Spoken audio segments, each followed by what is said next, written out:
when you're writing a song for yourself? Does it start with an inspiration? Does it start with something in your head?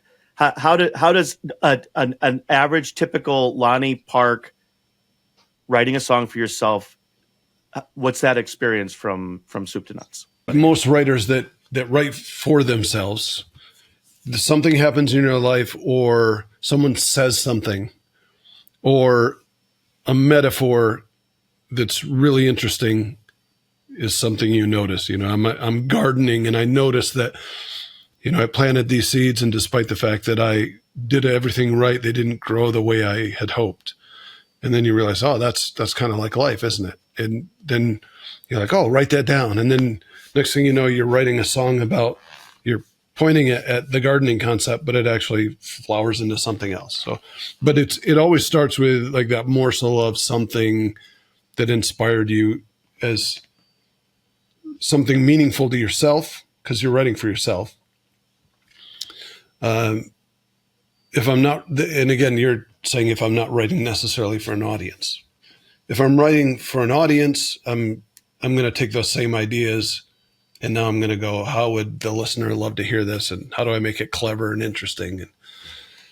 And then it starts with a lyric, usually a lyric idea. This just happened to me the other day, writing a song with a couple of reggae artists. I knew it needed to have a global reggae feel. Right. And so I had this idea of lyrically the concept. And so it started with a lyric, and then I had a melody to go with that lyric. And then I put it to a reggae feel. I start tracking it. Now I start working the melody with the lyrics, and they didn't really work. Like the direction just was like, it just didn't feel great. Right. And so I ended up going a different slight direction, and then I stumbled on something cooler, and I ended up getting rid of everything that started the song to begin with. All gone. So the entire catalyst for the song is not anywhere in the song. And it ended up being a much better song because I allowed myself to, destroy the creativity I'd done. You and I have said this many times. Anything we do isn't something biblical or precious or supernatural. It's just some words we wrote down. We're calling it our art, and we're making it some sacred thing, but it's not.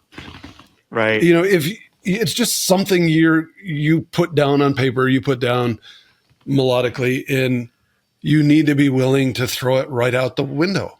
And so many early artists, they just go, yeah, what are you doing?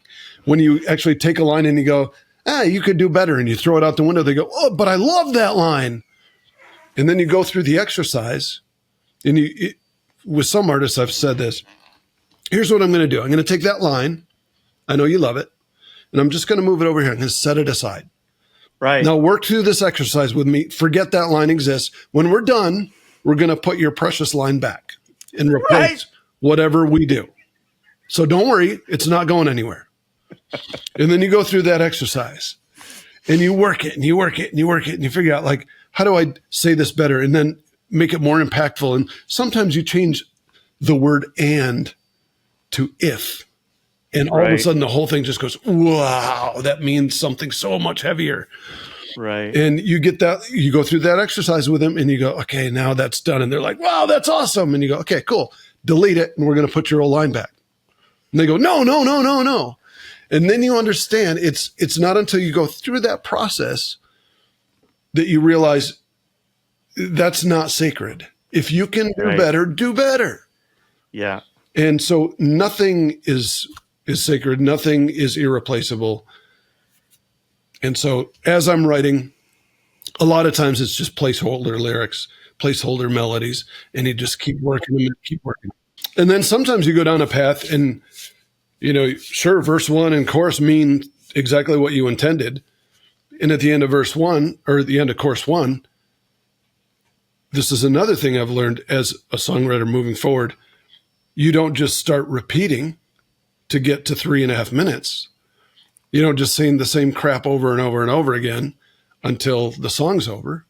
You have to imagine if you watched a movie and you watched the first 20 minutes and they revealed everything in the first 20 minutes and the rest of the movie you're just basically repeating the same storyline.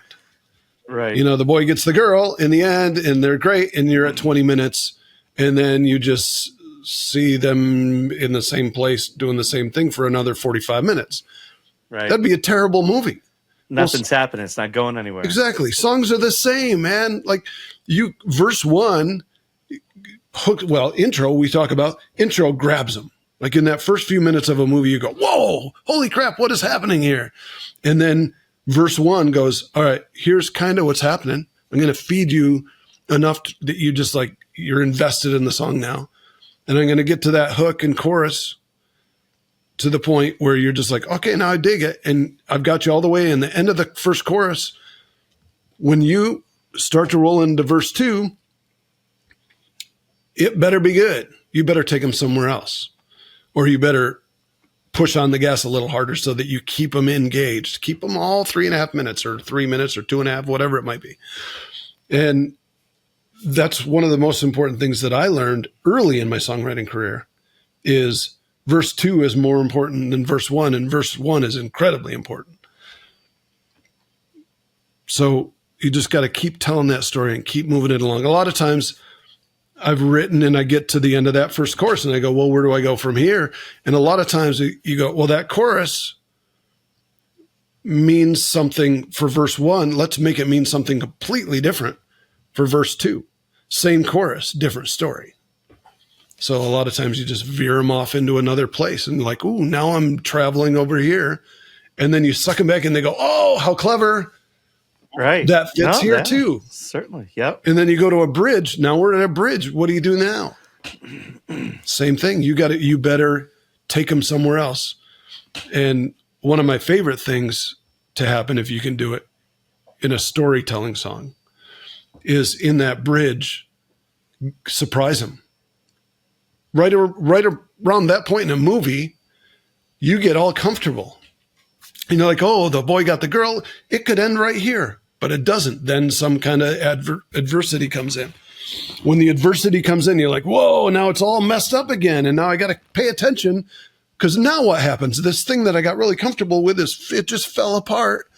And then you slowly put it together and then you wrap it up in a bow in the end and you go, bah, there it is. And in the end, the listener, the movie watcher, whatever it might be, they go, what a great experience. I went on this journey.